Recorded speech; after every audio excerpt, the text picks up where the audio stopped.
So now we come to the last step, in which we keep this third source, which is a voltage source, active, and we remove the other two sources and find out the third value of Ix. So in step 3, we are now going to keep 36 volts active. So keeping 36 volts active. Let's now remove this current source. So if I remove this current source, that means I have to simply make it open circuit. So there will be only one branch of 20 ohm resistance here.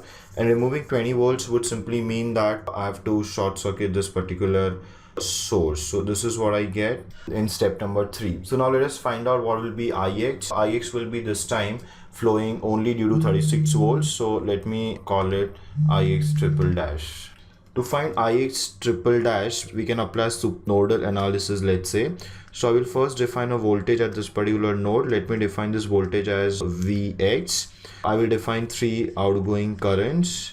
So let me write down KCL at Vx. So if I write KCL at Vx, the current through this 20 ohm resistance will be nothing but Vx minus 36 divided by 20 plus current in this middle branch. There is only single resistance, so it will be Vx by 20 plus, and current through this particular resistance, I have right now assumed current to be outgoing. We will talk about Ix triple dash later on. So this will be Vx by 5 and this will be equal to 0. So if I simplify this, I get Vx minus 36 plus Vx plus the LCM will be 20. So this will become 4 Vx equal to 0. 4 plus 1 will be 6 Vx equal to 36. Therefore, Vx will be equal to 6 volts. So we get the value of the node voltage. Now we have to find out Ix triple dash.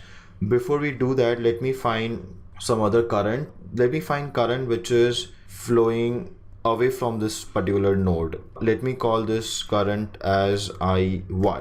So if I find Iy, we had already defined Iy, which is the outgoing current from node Vx. It will be nothing but Vx by 5. So right now it will be 6 by 5, and 6 by 5 will be nothing but 1.2 amperes. What will be Ix triple dash in that case? You can see that Ix triple dash and Iy both are flowing in the same branch but in the opposite direction, and hence Ix triple dash will be equal to minus Iy, and minus Iy means it will be minus 1.2 ampere. So that's the third value of the current Ix that we have got.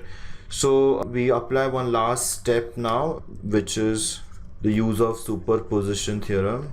So using superposition theorem, we get final Ix equal to Ix dash plus Ix double dash plus Ix triple dash.